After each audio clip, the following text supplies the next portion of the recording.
बिहार कभी बुद्ध की धरती रही है और महात्मा गांधी की भी कर्मस्थली रही है। कहा जाता है कि महात्मा गांधी ने डंडे के जोर पर भारत से अंग्रेज़ों को भगा दिया और उसकी शुरुआत बिहार से ही हुई थी। बिहार अहिंसा के लिए हमेशा से ही चर्चे में रहा है, लेकिन अब हालात बदले हैं और बिहारियों की सोच भी बदली है। इस बार सरकार ने कुछ ऐसे ही फैसले किए हैं जो अब सरकार के मंसूबों पर या बदलते परिवेश पर कुछ न कुछ असर जरूर डालेगा। बिहार के सरकार द्वारा यह फैसला लिया जाना कि अब जनप्रतिनिधियों को भी शस्त्र प्रदान किए जाएंगे, सुरक्षा के लिए कई तरह के सवाल पैदा करते हैं। यह उस बिहार की वानगी है जहां महात्मा गांधी और कई बड़े नेताओं ने अहिंसा का रास्ता पकड़कर कई सारे सपनों को पूरा कर दिया, लेकिन आज जनता के बीच चुने हुए जनप्रतिनिधि ही जनता से बचने के लिए अब शस्त्रों का सहारा लेंगे। आइए पहले बक्सर के जनप्रतिनिधियों और बड़े नेताओं से जानते हैं कि लोकतंत्र में यह बदलाव कितना बेहतर है और इसके क्या परिणाम सामने आएंगे।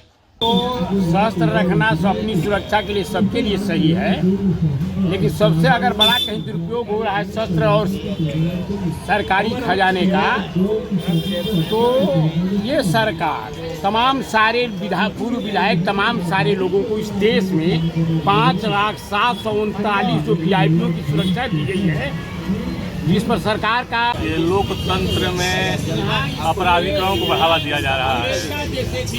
आने वाले समय में ये बहुत बुरा निर्णय साबित होगा, क्योंकि जिसे जनता ने अपने मत से चुन करके भेजा है, जनप्रतिनिधि बनाया है, उनके लिए हथियार की कोई गुंजाइश नहीं है हमारे समाज में। ये हमारा देश लोकतांत्रिक प्रक्रिया से चलता है। और रहा हथियार का सवाल, तो उसके लिए हमारे पास पुलिस है। जिन भी जनप्रतिनिधि को आवश्यकता होगा वो पुलिस की सहायता ले सकते हैं, पुलिस ले सकते हैं, लेकिन सभी को लाइसेंस देना ये जनप्रतिनिधियों के लिए निश्चित आने वाले समय में ये दुखद होगा और हास्यास्पद होगा। बहुत बहुत धन्यवाद। लोकतंत्र में हथियार की कोई ज़रूरत नहीं है। अगर ये सरकार को लग रहा है कि नहीं हथियार की ज़रूरत है जनप्रतिनिधि को, इसका मतलब है कि सुशासन बाबू के सरकार में यहाँ पर कानून नाम का कोई चीज़ नहीं है।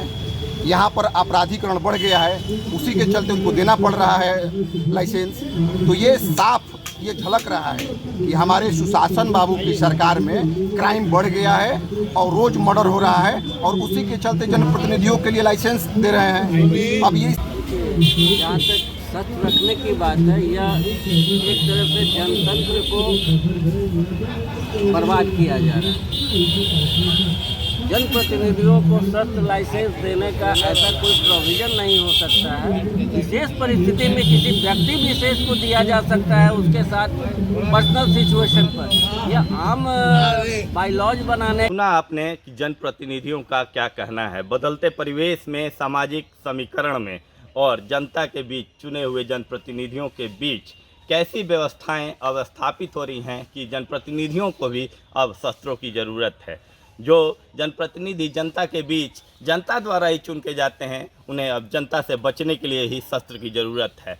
पता नहीं इसका भविष्य क्या हो। लोकतंत्र में इस तरह का कार्य कहीं से भी शोभा नहीं देता। पता नहीं इसकी ज़रूरत क्या है, सरकार क्या सोचकर ऐसे फैसले ले रही है, लेकिन जनप्रतिनिधियों को भी यह सोचना चाहिए कि उनका शस्त्र प्रेम कहीं उनके जनता प्रेम के बीच बाधक न हो जाए। बने रहिए टाइम 8 के लिए। संदीप सोनू के साथ कपिंद्र किशोर।